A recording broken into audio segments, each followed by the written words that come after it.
Bon, aujourd'hui, on va parler de la dette et de ce que signifie son remboursement par un État ou un gouvernement. Déjà, il faut rappeler que la dette n'a pas d'existence matérielle. Il n'existe pas un objet qui s'appelle dette et qui grossirait ou rapetisserait contre lequel seule la magie d'un grand remboursement fonctionnerait. C'est un concept humain et par là même qui n'a de réalité qu'en tant qu'il régule des relations sociales. Du coup, contrairement à des phénomènes comme la faim, la maladie ou le changement climatique, si par une espèce de drogue ou hallucination collective tout le monde se mettait d'accord et oubliait que cette dette a jamais existé, il n'y aurait aucune catastrophe naturelle qui viendrait rappeler aux irresponsables paresseux qu'ils ont oublié de payer, car dans ce cas, la catastrophe, le mal redouté par l'emprunteur, c'est le prêteur, le créancier. Ce n'est ni la nature ni Dieu, mais simplement un être humain comme tout le monde. La dette est donc fondamentalement équilibrée et il n'existe donc pas, malgré toutes les mystifications qu'on peut lire un peu partout, d'humanité ou de génération endettée, mais une partie de l'humanité ou d'une génération endettée en faveur d'une autre partie. Une dette, en fait, c'est quand quelqu'un, une institution doit de l'argent à quelqu'un d'autre ou une autre institution et rien d'autre. Et si on va au-delà de l'argent, c'est quand quelqu'un t'a filé un bien ou un service gratos avec l'espoir que tu lui refiles un bien ou service équivalent plus tard. Dans un passé plus violent,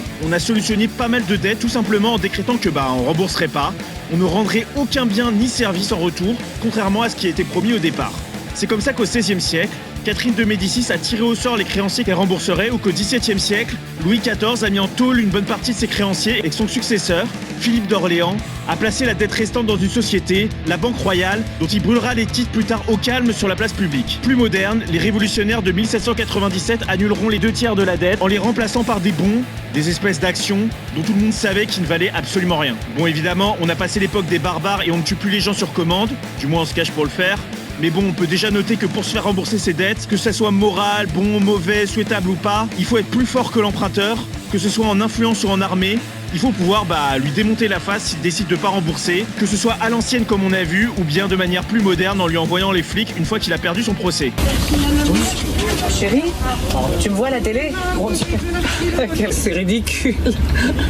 On n'est pas encore venu te chercher. J'arrive, attends. Mais non, je viens vous voir. Une autre technique de non-remboursement plus à la mode pendant notre ère moderne est la planche à billets, qui consiste à, en multipliant la quantité de monnaie en circulation, à en faire baisser la valeur, et donc à faire baisser la valeur de la dette. En gros, si avant il y avait dans le pays un tas de marchandises qui valaient 10 €,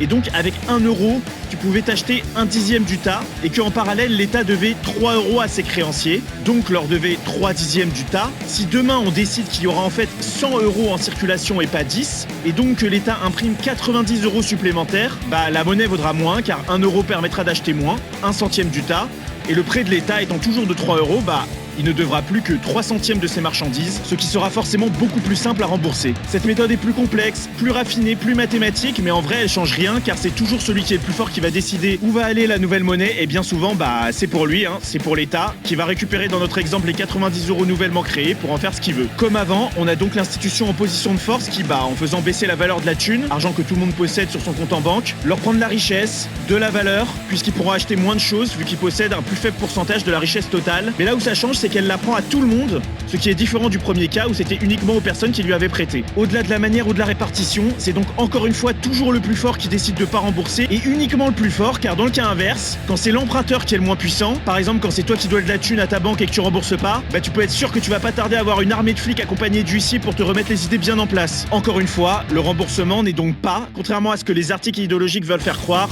uniquement un débat moral, mais surtout un rapport de force. Les conséquences d'un non-remboursement, c'est donc de faire perdre de la thune aux gens, soit les prêteurs, soit tout le monde comme on a vu, mais également celui qui n'a pas remboursé ne pourra plus emprunter dans le futur, car plus personne lui fera confiance. Normal, on lui a filé de la thune et il l'a pas rendue, donc on va pas lui en refiler plus. Si l'institution a besoin de toujours emprunter plus pour subsister, donc si elle n'est pas autosuffisante, si elle est dépendante de ses créanciers et a constamment besoin d'avoir de la thune pour acheter des matériaux, de la bouffe ou du PQ qu'elle produit pas sur place, elle pourra plus en avoir et sera donc dans la dèche, alors qu'au contraire, par exemple, dans une communauté autosuffisante, elle en aura rien à branler puisqu'elle sera capable de produire tout ce dont elle a besoin pour vivre, à savoir de la bouffe, des logements, des systèmes sanitaires et de l'amitié et fraternité qui crée de l'entraide gratuite.